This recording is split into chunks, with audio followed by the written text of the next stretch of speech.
I'm a black bitch, purple cunt, stack chips, smoke a blunt, all beef gets smoked. I'm a real fly bitch, you and coach, ho. I'm a real bi bitch, every coast, ho. She was talking on the net, she won't approach, though. I got these bitches white face, you a ghost, ho. You a Doechii stan, stand on the post, ho. Suck it up, stand up, say that shit with your chest. You bitches barking over bones, I got digits to fetch. That is the moment I became a Doechii stan. When I heard that song for the first time, probably the first song I heard from her, I made a whole documentary about my own introduction to Doechii and listening to her specifically last year, getting inspired by her last year. A year in which I mostly listened to her music from last year and from the couple of years prior. I did not super deep dive her discography until this year, when I finally could take a breath, because last year was just the craziest year for music I've ever experienced. This year, I've had my attention divided a little bit more away from just consuming nothing but music all the time. But Doechii was the standout from last year, even in a year of incredible stuff. And lately, there's been a lot of talk about the negative backlash against Doechii and the many, many, many different reasons for it. And I've been loving getting to see all these videos because I love that people are talking about Doechii. Again, I am a Doechii stan. I may have been late to the party by stan standards, but I am all in. I have gone through, I've watched a lot of her YouTube channel, and it goes back almost as long as mine does, which is really saying something. And she's got as many random series that she started and did 1 or 2 episodes of and then never continued as I do. There's a lot that I connect with her with as an artist, and I feel like I have at least somewhat of an idea of the approach that she's been taking to her career, which has always been kind of confusing, I think, probably from an outsider perspective. If you weren't keeping up with everything she was saying in her vlogs and her, like, you know, pretty heavy social media presence, you might not have been able to follow this narrative. You know, if you were not a pretty checked-in Doechii fan up until the point of her breaking mainstream, then it would be really hard to, like, look back and just easily comprehend how she got there. And so that's why there's this whole industry plant allegation thing running around that doesn't make sense, because as soon as you investigate her, you immediately realize, no, she's been around forever. She's just really talented, and nobody noticed until now. You know, like, she's been really talented. It just took a really long time for, like, people to decide that they were someone to see this talent and say, I'm going to market that talent to the world. And it's possible that Top Dog Entertainment is the only label that could have accomplished this, because Doechii is in such a unique lane that the only way that really made sense to pitch her as a mainstream artist was to compare her to Kendrick Lamar, and they spent a lot of time doing that last year, because Kendrick was riding the biggest wave anyone's ever had as a musician, and Doechii was signed to his former label, was somebody who can rap at a Kendrick level, but that wasn't necessarily what people were asking for from her. Like, there wasn't this great cultural desire for, like, a greatest female rapper. And if there were, Rhapsody would already have been a mainstream success. And Rhapsody had a phenomenal album last year. And people, of course, have compared Rhapsody to Kendrick, but she has gone out of her way to really develop her own artistic identity. She has worked with Kendrick in the past, in the first place, and, like, you know, she's in her own place as an artist. Doechii is still, you know, not even by the start of 2024, not even as well known as Rhapsody was, but inviting those types of comparisons. And so TDE really just kind of leaned in and said, like, well, okay, now that rap can be a hit, you can just rap, you know, and she did, and it worked really well. And Nissan Altima ended up being, to me, her sort of her breakthrough into being recognized in the world of rap, because what it is was a massive platinum single a few years earlier, but it did not pitch her as a rapper. It just simply, that song in no way pitches Doechii as a rapper, but she had a ton of rap songs. They're just not hits. None of her rap songs were hits. until Nissan Altima is this tremendous hit. And you know, even before What It Is, that's not even her first, like, you know, relative hit, if you know what I mean. Like, it was huge. It's a platinum album, you know, like it's more than a hit. A hit is an understatement when it comes to describing What It Is. But before that song, she already had Persuasive, which had been a popular song, and then SZA jumped on it to make it an even more popular song. SZA, a tremendously huge artist from the same label. You know, Crazy was a hit. She performed these songs at the BET Awards, like, before What It Is even existed, you know. She had this song with Missy Elliott, which I had remembered hearing, like, before I knew who she was, because I'm a Missy Elliott fan. And she had Yucky Blucky Fruitcake, which had already been a TikTok meme, and that song did pitch her as a rapper. It just wasn't seen as much more than a one-off TikTok thing, because she didn't then follow that up by then making, like, you know, another huge rap song. She's just been doing so much. She's been doing so many different types of things for so long that I don't think there ever had materialized an idea of who Doechii really is, literally until the moment that she made this one song called hell, where the hell is it? It should be, like, right here. Oh yeah, Boom Bap. Boom Bap, Boom Bap. I literally was in my brain looking for the phrase "I'm everything," because that's what she announces in this song. And this song is basically a declaration directly to the people who heard Nissan Altima and said, "Oh, you're a rapper," and Catfish. You know, these were the lead-up songs: Bullfrog, Catfish, Nissan Altima, before this album existed. And Boom Bap is sort of a reaction to the reaction to this, of like, oh, I guess y'all want me to rap, even though I've already got all these platinum albums as a singer, and, you know, my identity is so mercurial. I guess the fact of the matter is I just simply am everything, and you need to accept that. You need to accept that I am everything. And this meant a lot to me at a time where the only songs I had heard from her at this point, I hadn't even heard Bullfrog or Catfish. I'd heard Nissan Altima, because they were not on Spotify. They were only on YouTube, and they're not even the same versions that are on Spotify. We'll get to that in a bit. I'm going to explain why this is a semi-chronological guide to Doechii that I've got open here that I created. I didn't really even mention this. This is my Doechii Supreme Do 101 playlist. It's in the description. Basically, my proof that Doechii has at least 40 great songs. You know, you could debate if a couple of these are, like, great songs or just more so interesting from a perspective of what they've contributed to her career, but there's 44 songs in the playlist. And as batting averages go, I don't think she has more than, like, 20 other songs, you know, and they're not bad songs. There's maybe one or two Doechii songs that I'm like, you know, I don't really need to hear that ever again. But I'll also get into the way that she curates her stuff in a moment, because I still want to talk about how Boom Bap kind of made everything make sense for me, even when all I had heard was Nissan Altima, Rocket, MPH, Alter Ego, and Pacer, and What It Is. That was all I knew from her in 2024 before the release of this album, and they're all completely different songs. Rocket's like a really sweet dance R&B song. MPH is like a really hard dance rap song. Alter Ego with JT is an extremely hard, like, club outrageous banger, 90s throwback Mortal Kombat hook thing.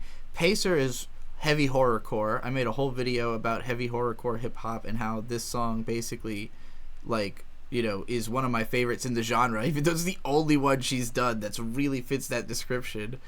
And then What It Is was like a club R&B song. So none of these songs are at all similar to one another. The Nissan Altima is like the hardest fast rap you've heard in the entire year. Boom Bap made it all make sense, and then the album came out, and the album made it all make sense all over again, because it's like it combined everything we knew her for up to that point, and she kind of did it all to the best that she's done it yet. And I'm not saying that these are necessarily her best songs, because I think that a lot of these are kind of sketches of songs, and that's why this is a mixtape. people want to say, oh, but it's so good, it should be an album. Not really, though, because like a lot of these songs are just not like finished, and I think that's kind of obvious. Like some of them, again, sketches of songs, and they're just really good sketches of songs is the thing. It's like her natural ability to make something good had just risen to such a level that even if she put in way less effort than she had been putting in before, like something like Yucky Blucky Fruitcake or Spooky Coochie or Girls, these are songs that take like real thought to write. Like these were not songs that were completed in like a sitting or probably even a day, you know. Like these songs, Alligator Bites Never Heal, had a restriction to be written within an hour, like written and performed, at least the initial sessions. I don't know if it's true for every song on the album, but the idea here was brevity. It was experimentation. And also, she recorded like 150 to 200 songs for this. So that's where I'm going to get into talking about like why the history of Doechii's catalog is confusing, even though it has so much good stuff in it. Because it's very, very unusual to have 40 great songs and only like 15 of them are from an album at all, like even on any album. Technically, most of this is not albums. And if you look at Spotify, it's going to tell you that Doechii has 3 albums. Doechii has no albums. Doechii has 3 mixtapes. I don't really know the logic that different platforms are operating under, different labels are operating under, about what is... I had always thought that something is a mixtape because you don't have the rights to the songs. Like, I thought it was like you didn't clear the samples, so you're not allowed to charge money for it, so therefore it's a mixtape. But the versions of these that are on Spotify are the versions where they have cleared all the samples. There are songs that are missing from these. They're just not on Spotify, particularly the first song on the Coven Music Sessions. You can find that song elsewhere, but because of copyright reasons, it's not here. I don't think it's even on Doechii's YouTube channel. I think it might only exist on like the... I'm not even going to say. I don't want it to get taken down from wherever it is. So... aside from the fact that there's music that's missing even from these releases on Spotify, there's stuff that's been taken down from YouTube. There's stuff that Doechii herself took down just because she didn't like it in the early days. You know, like there's stuff she has released and then discarded. There have been leaks. Like, I think I've probably heard at least 7 or 8 Doechii songs that are not on a platform in any official capacity. They're just uploaded to some channel that has Doechii songs that exist for some reason. That's a small number compared to how many she has mentioned having recorded. Because again, the Alligator Bite sessions alone, she said, quote, there were between 100 and 200 songs. So that's a lot. That's a lot of songs that she decided she didn't think were good enough or was going to do something else with or repurpose or whatever. Maybe some of them ended up like being repurposed into what we heard on the album. It's hard to know what that process looked like. But that is fairly normal for like rock bands to describe, like where there's 3 years between albums and they are like writing the ever-loving shit out of it because they're expecting to play these songs for the next 25 years. And like a lot of rappers these days have been banking on this idea that they're just always going to be playing their current hit. But like, what if you don't always have a current hit? What if you have to fall back on all your old hits and you only have like a couple, and that's not enough to sustain a whole festival spot? You know, if you only have like 2 songs people know and a bunch of shit nobody cares about, like, you know, it doesn't compare to having a like robust catalog of songs that people know. And Doechii has that. Doechii has the ability to reach way back into her catalog, not only like as a live performer where she's got songs that like her audience knows and therefore she can keep playing them live, you know, perennially, but also just songs that are old that blow up out of nowhere, you know, that were like released 10 years ago and then all of a sudden here they are now suddenly huge. I'm sure you can think of some examples as I go through this. But so I will also remind you that while Doechii is incredibly talented as a musician, and I think all of her music has been at least good since she was a teenager, posting them as YouTube videos. Like, she was never just doing music up until, and she's still not just doing music, you know, but like, I don't want to diminish the amount of effort she puts into the music. I'm just saying that, like, she was doing a lot of other stuff. So it's like she'd make a really good song and then probably make a bunch of songs she never released and do a bunch of other stuff that never got released, and then, you know, eventually start a new vlog series or a new musical project. And again, what we have is good. We don't know about the quality of everything that was sacrificed to get us to the good stuff. We just know that she's willing to make those sacrifices in a way that lots of artists just aren't. You know, they want to do other things. They don't want to make art that they're not releasing.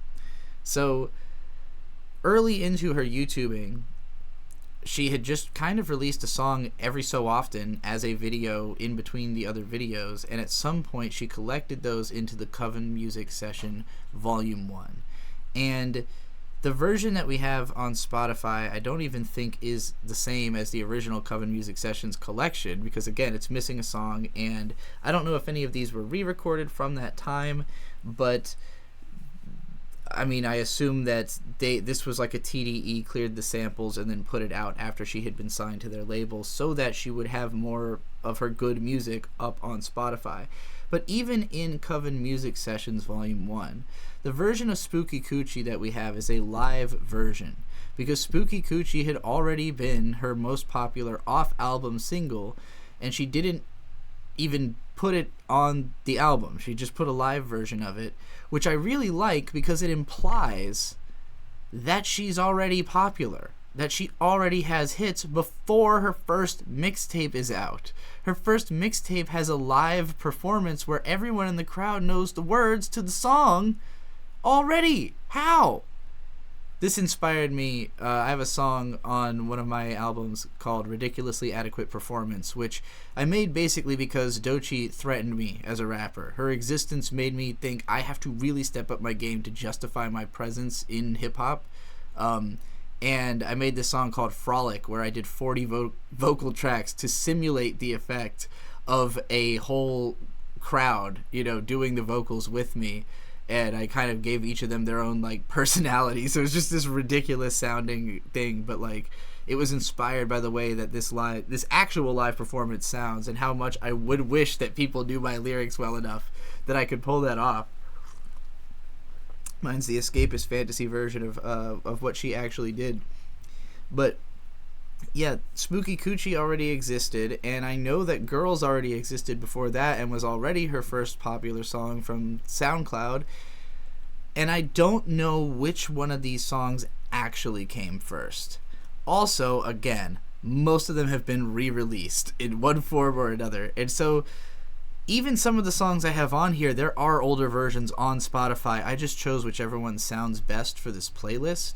You know, like, I don't consider the Girls that's on Braless and the Girls that is the single that's also on Spotify to be two different songs, even though they do sound different, because the original one has the "Give it up for Doechii, give it up for Doechii" at the start, and this version has like "You ain't never." So it's totally different intros on the two songs, but when you listen to either one, you're going to hear the other one in your head. It's kind of brilliant on a marketing level to let them both exist. But I ultimately think the re-recorded version for Braless is better. Here's another thing. When you go through the Spotify list of Doechii's music, you're in the singles and EPs section, and it doesn't distinguish them. It doesn't tell you. Spotify, I would really love it if you put a little, like, in parentheses, the number of tracks that are on each of those. If Spotify sees this video, please put in parentheses like 4 songs or whatever, because she has a bunch of EPs, and again, the Coven Music Session and Oh the Places You'll Go are not meant to be considered albums. She says on the mixtape Alligator Bites Never Heal, on the song Denial is a River, you know, on your last EP, Oh the Places You'll Go, she doesn't say your last album, she doesn't say your last mixtape. She says your last EP. So, what was her other EPs. She has 2 other EPs besides those 2. She also has the Brawless EP, which has 4 songs, and the She Her Black Bitch EP, which has 6 songs. And additionally, like, some of the singles have like a B-side, you know, or an alternate version. Like, there's 2 different versions of Alter Ego. One's the Swamp Mix. They're almost not different. One's just like missing a little bit of intro. I think the original is the better version. But yeah, she's just been releasing a lot of music in obscure fashions that don't lend themselves easily to like that post hoc marketing of like you just go back and click and there's all her albums and it's all right there, you know. And also, those 2 mixtapes, honestly, the back halves of them I think are some of her weaker work, whereas the EPs are like stronger all the way through, like the ones that are counted as EPs, I mean. So you know, you really do have to plumb your way through the depths of her content in order to figure out what exactly is good. But I collected it here. So, you know, I put Doechii 101 first because it seems like a natural starting point. And in spite of being an only minute-long song, it has a beat change. It goes from like a noisy experimental sound that she's doing a really unique flow on for being the kind of sound that it is, into something a little bit more traditional but just really hard. And then you've got Girls, which this song by itself is like a whole EP. And this song is like the vertical slice of Doechii as an artist. Like, to me, it naturally makes sense that this was the first one that was a hit. And like, I feel like her other hits have kind of flown from capturing the same ideas of this, which is like, it's an evolving story. Your song has to be a story with multiple parts that captures like a particular vibe, and it's not necessarily always like direct storytelling like it is on Denial Is a River. But on Girls, there's this like unfolding idea of what's happening over the course of the song, as like basically the vibe of the night just devolves into badness and chaos. Great music video for this song, which of course was made after the original. You know, the music video is for this version, which is like the, I don't know if it's even with TDE, I think it is, but it's like the post signing, you know, having a budget for a video version of Girls. That was her first single, and when I say it's like an EP in itself, I mean that like it starts off as an R&B rap song, it gets kind of slower and more sing-songy, then gets faster and more rap, and then the beat shifts and it devolves into like a way heavier, way darker rap song. Again, it's like the movie Audition, as described on the back of the box, a swan dive into a pit of needles and razor wire. Pencil Pouch is a song that straight up to me sounds like Missy Elliott, like from the I Can't Stand the Rain era. And then Spooky Coochie straight up sounds like Nicki Minaj, but going as hard as Nicki ever has. And it's a really fun song. Bill's another like harder rap. Like, this is really her establishing herself as a rapper across these songs to me. But this is also the era when she made Anxiety, which like 5 years later has blown up as this tremendous hit, her biggest song yet. Huge TikTok meme. Basically the Anxiety song of, she just found a way to sing the word anxiety in a way that makes you go, yep, that's exactly what it is and what it feels like. Anxiety. Yep, pretty much, you know. So I think it's a pretty good song. I know there's people who just don't like this song. I think honestly it being 4 minutes long is like a little bit overkill, but at the same time everything it does is good and the music video is really great. So like once you've seen the video, it's like, all right, well, I don't know where I'm supposed to stop liking the experience of this. It's great. Again, I put the Spooky Coochie live in here because that was actually the version I heard first, and it made me like really interested in her catalog. You know, like this was a great way to send me back and make me go, oh, this mixtape's not the beginning, you know, there must be more before this. So then getting into her second era, Yucky Blucky Fruitcake was again a big TikTok meme. It's a great song, another one that's got multiple parts. It almost feels like a whole EP in and of itself. it actually has a pretty hard break between the, opening Nicki Minaj-esque, like, hard rap. The opening bit is, like, Spooky Coochie perfected and made to be less of a Nicki Minaj ripoff. And then the back half is, like, this really chilled out Tyler, the Creator-esque, introspective bit. There's storytelling elements. It actually kind of tells a bunch of stories. It's super, super interesting. Another fantastic music video, which is very Lady Gaga influenced.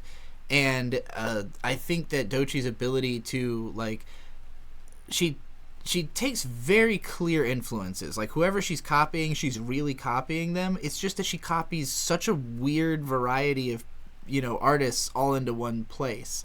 And a lot of it's relatable for me being, like, not too much older than her, so a lot of my frame of reference is the same in terms of, like, who I heard when, or, like, when I started investigating this or that artist. Obviously there's a few places that I'm like learning about artists I had missed out on from her music and stuff like that. But nonetheless, I see a lot of the frame of reference she's pulling from, and I'm like, oh, that's a really great Nicki Minaj. That's a really great Missy Elliott. Oh, that's a really great. Oh, and then it's all fused into one. Oh, this is kind of even cooler than some of what Tyler was doing back then. Because it's coming at it from an openly queer perspective from the beginning, instead of trying to be edgy and mask on. Doechii was right out the gate mask free, which is a huge part of her appeal to me. Obviously, as a trans woman, the fact that she is openly gender fluid pretty much makes her the most famous trans person, like, probably alive right now. Like, she might be more famous than Hunter Schafer. I don't think people are going to look at her as transgender because of the fact that she's fluid, and, like, I don't think that just means enough to cis people for them to wrap their fucking heads around it. But, like, in my mind, Doechii is basically, the same way I describe myself as LGBT and Q. I think she falls into that denomination as a person. So she made Oh the Places You'll Go, which collects Yucky Blucky Fruitcake, Black Girl Memoir, which is her first, like, really heartfelt, like, trauma decompression song, which is something that she's going to truly master over the course of her career. God, which I put this in here because this is her reading from, oh god, I forgot the name of the book, but it's a book that tremendously had an impact on her shaping her career and, like, figuring out how to live as an artist, how to manage your emotional state, how to, like, just basically actualize the things that you're trying to do through a career that a lot of people just can't really, like, other people can't really understand or wrap their head around what you're doing when you're doing it, And it also presents it from a very faith-driven perspective, which, the quote in here is stuff that I fully just, like, feel this. So I'm like, yeah, this is good advice regardlessly how you feel, from the faith perspective about it. Having faith in yourself at the very least will carry you. So then she does the Brawless EP. PMS is, like, her hardest, just in your face, bars, rap, flow. She's obviously doing a Ye impression. She even references him on the song. She's way better than Ye, though, because she's actually saying shit. She's interesting. She's got real charisma. The beat fucking goes... It sounds like a Mario Judah beat, straight up. I love this beat. I honestly think that song kind of, like, okay, so Girls is also on that EP as the last song, the like better recorded version. There's two other songs on that EP that are both fine. It's just that PMS really washes them, and this is kind of a problem with, I think, her EPs, is that sometimes the first song is just so preposterously good that, like, the other ones kind of feel tacked on,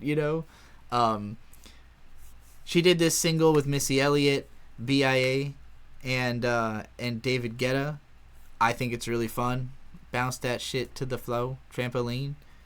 Missy Elliott pretty much does a hook on this, which, like, when the song first came out, I remember hearing it and being disappointed because I was like, oh, Missy Elliott just did a hook, And then, like, now I revisit the song and I'm like, yeah, but the verses are good though. Doechii's on this song. Why was I being so pretentious about it? But that's the way people are. When you're not familiar with something, you're just not inclined to care until it makes you care. But getting into She, Her, Black Bitch, I organized this differently from how it is on the album, not only so that Swamp Bitches doesn't roast Bitch I'm Nice, but because Bitch I'm Nice actually was a single before this EP came out. I think that I understand why Swamp Bitches was first on the EP, but again, if you put the very best song on there first, it's going to wash out the rest of the EP. Bitch I'm Nice is a great song. Very fun, hype. This is some shit you love hearing coming on in the car. But Swamp Bitches is ridiculous. It's got like fucking 5 beat switches. Doechii literally changes flow like 8 times before Rico even comes on, and then Rico comes on and she changes flow like 3 or 4 times, and both of their verses are the whole song is just great. It's just nonstop great. Doechii's of the opinion that Rico ate her on the song. I think maybe so. I think her part's a little more memorable. Crazy is one of my favorite Doechii singles, and this is one of those where I love this song, but it's even better when you watch live performance versions of it. The version she did for Camp Flog Gnaw is like the rawest energy I've ever seen. She performed it at, again, the BET Awards. Like, this is the live song. If I was going to see Doechii live, I'd be going to see Crazy. I don't give a fuck about none of the other singles compared to seeing Crazy, and if only she would play Pacer. I don't think Pacer was big enough for her to do it. Unless she was doing, like, I don't know, if she's touring with JPEG Mafia or something, maybe we'll get Pacer. But Crazy for now is probably going to be her live Got 'Em Going Crazy song. And then Persuasive with SZA. This one, actually, it took me a little bit to warm up to, because it is more like, the hook is very insistent, It is so persuasive, that marijuana.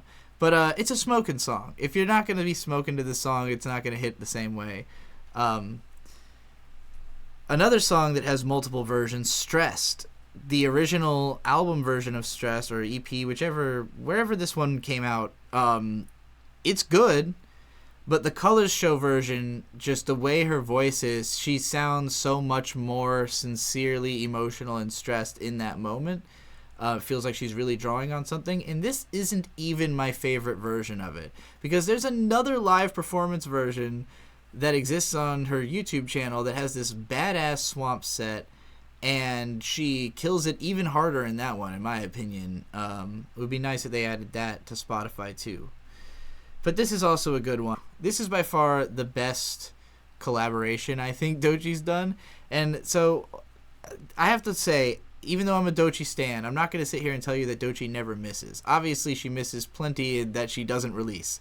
But also, she has a few songs I don't really care for. More than that, she also has a lot of kind of shitty collaborations where, like, I don't think most of the songs that she's been on have been that great in terms of other people's work. That new single with The Weeknd should never have seen the light of day. I feel as a Doechii stan like apologizing for that or something, like enabling that culturally. We don't need her to work with The Weeknd. We need her to do Phenomenal with Janelle Monáe, because this is a phenomenal song. Just all around incredible song.